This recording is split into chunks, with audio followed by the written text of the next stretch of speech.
guys, good morning. Punta tayo doon sa plaza. Dito tayo dumaan ng merkado guys, no? Kaya sana magbili ako, pero wala na talagang tinda hanggang doon, no?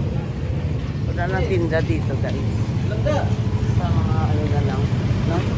Dito wala na yung tinda. So clear na pala yung mga sidewalk dyan, no?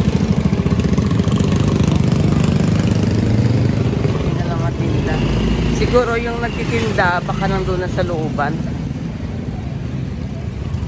So very clean pala pag walang may nagtitinda sa. Pero syempre ako kasi pag namili ako diyan ako nabibili sa sa labasan.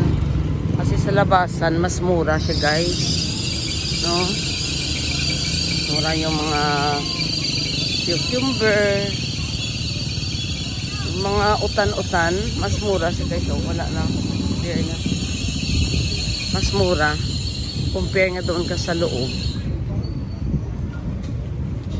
Last time nakabili pa ako ng cucumber ko minsan 60 pesos, 50.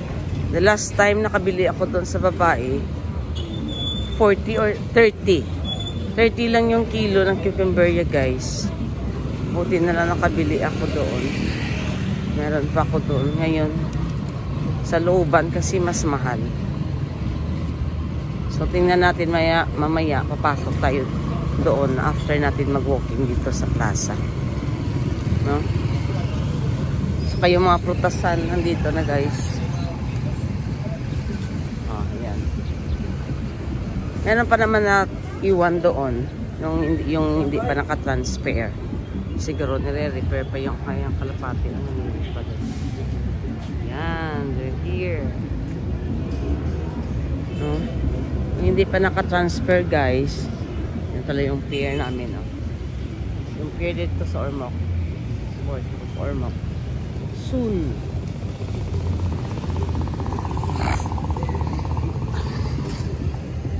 Ormoc, pasalubong. No. Tapos dito yung opisina ng Coast Guard office. Yung mga taga Coast Guard.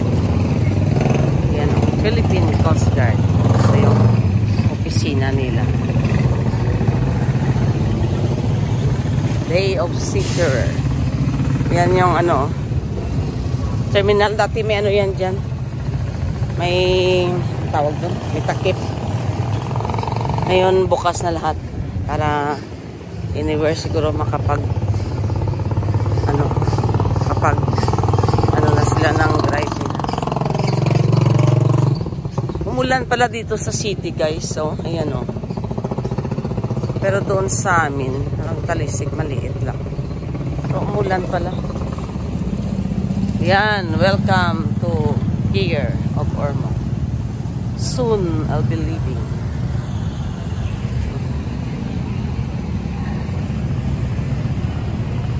I'm leaving on a jet plane. Since something nag-booking si Titing. Titing Jude. Ayan guys, yung aming bay. Ormoc Bay. Umalis na yung siyang jet 6 pala siya. Uy, ang Mr. Pogi, nag-walking, mandi ay ni? Sa'yo man lagi ka. Sinong boy ganyan nag-open sa kuha sa roll-up. Kay timing may pag-anak ko sa petansi ko. Pa! Nagawas ko. Nagiting. Good morning, mga Mr. Pogi. Apil mo diri sa ako ang vlog.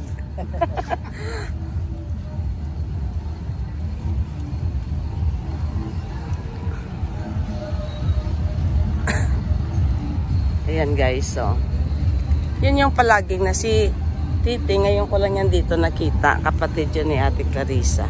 So nag-walking din siya. Ayan malis na pa yung isang jet.